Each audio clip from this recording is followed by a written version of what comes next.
રાજકોટની સૌથી જૂની અને વ્યસ્ત ગણાતી લાખાજી રાજ રોડ તથા ધર્મેન્દ્ર રોડની મુખ્ય બજારો અડધો દિવસ બંધ રાખવાનો નિર્ણય વેપારીઓ દ્વારા લેવામાં આવ્યો છે। છેલ્લા લાંબા સમયથી રસ્તા પર થતા પાથરણાના દબાણને લઈ દુકાનના વેપારીઓ અને પાથરણાવાળાઓ વચ્ચે વિવાદ ચાલી રહ્યો છે। આ મુદ્દે વારંવાર વેપારીઓએ મહાનગરપાલિકા અને પોલીસ તંત્રને રજૂઆત કરી હોવા છતાં હજુ સુધી કાયમી નિરાકરણ ન આવતા વેપારીઓએ બંધનું એલાન આપ્યું છે। વેપારીઓ દ્વારા બંધ પાળી રામધૂન બોલાવવામાં આવી હતી।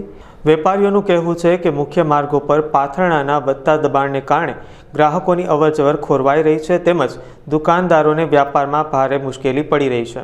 રાજકોટ શહેરમાં લાખાજી રોડ પર દુકાનધારકો છે તે ત્યાં ધરણા પર બેઠા છે। દુકાનની બાજુમાં જે પાથરણાવાળા હોય છે તેમના કારણે અત્યારે તેમને વિરોધ નોંધાવી રહ્યા છે। તેમની સાથે વાત છું। કાકા, શું વિરોધ નોંધાવવામાં આવ્યો છે જે પાથરણવાળાને?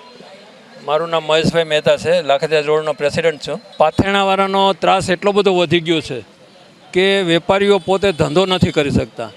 4-5 કરોડના શોરૂમ હોય ને ત્યાં સુધી ગ્રાહક પહોંચી જ નથી શકતા।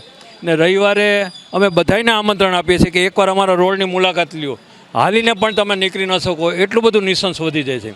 આ નિસંસ પાછું એટલું હલકા પ્રકારનું છે કે દર રવિવારે 15 થી 20 મોબાઈલ ચોરાય છે, પર્સ ચોરાય છે। એ ડિવિઝનમાં એની નોંધ પણ લેવામાં નથી આવતી।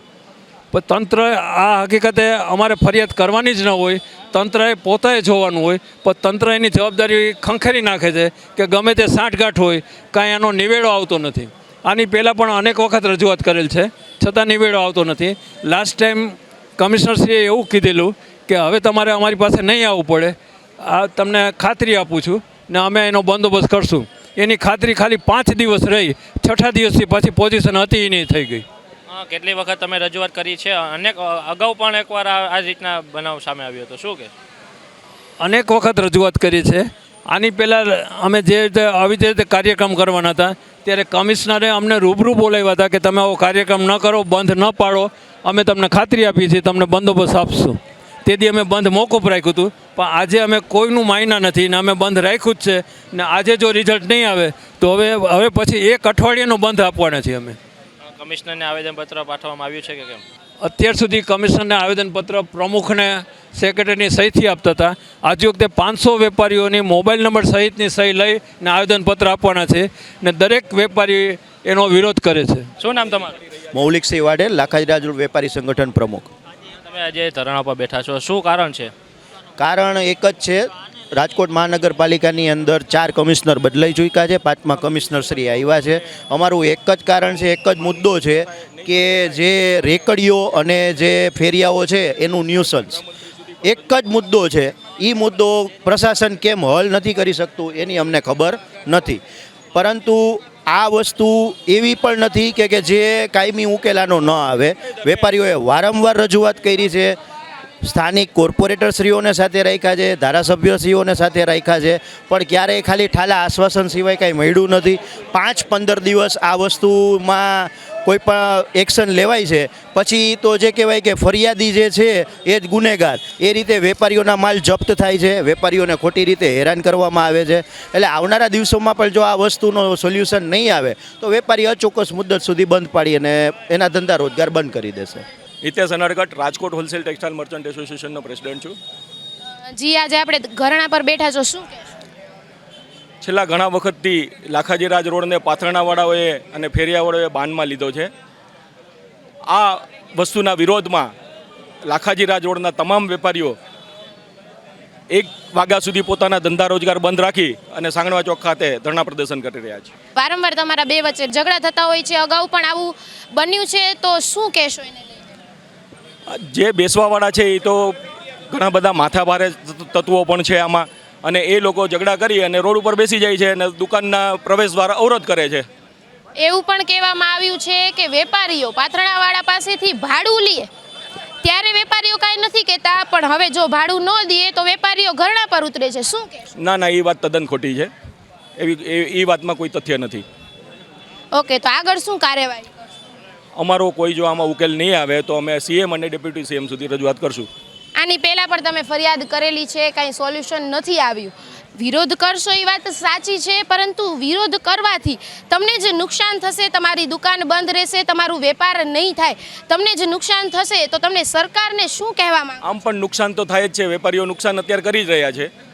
જે દબાણ છે એના હિસાબે અમારા ગ્રાહકો અહીંયા સુધી પહોંચી નથી શકતા, એ નુકસાન જ છે. તમે ઘરણા પર બેઠા છો એ વાત સાચી છે, પરંતુ તમે ઘરણા પર બેઠા છો, રોડ રસ્તો બંધ છે, આવનારા લોકોને પણ મુશ્કેલીનો સામનો કરવી પડી રહ્યો છે, તેને લઈને વિરોધ તો પ્રદર્શન કરવો દરેકનો હક છે. વિરોધ પ્રદર્શન કરવો દરેકનો હક છે. ઓકે, તો આગળ શું કેટલા દિવસ આ ઘરણા ચાલશે? ધરણા તો આજે 1 વાગ્યા સુધીના જ છે, 12:30 વાગ્યા સુધીના. પછી આગામી કાર્યક્રમ છે અમે બધા સાથે મળીને નક્કી કરશું. આ મુદ્દે ધારાસભ્ય રમેશભાઈ ટીલાળાએ જણાવ્યું હતું કે થોડા મહિના અગાઉ પણ આ જ મુદ્દે વેપારીઓ, મહાનગરપાલિકા અને પોલીસ તંત્ર વચ્ચે બેઠક યોજાઈ હતી. તે સમયે પાથરણાના દબાણ મુદ્દે સમાધાન કરવામાં આવ્યું હતું. જોકે હાલ ફરીથી પાથરણાને લઈને સમસ્યા ઊભી થતાં વેપારીઓએ બંધ રાખ્યાની માહિતી સામે આવી છે.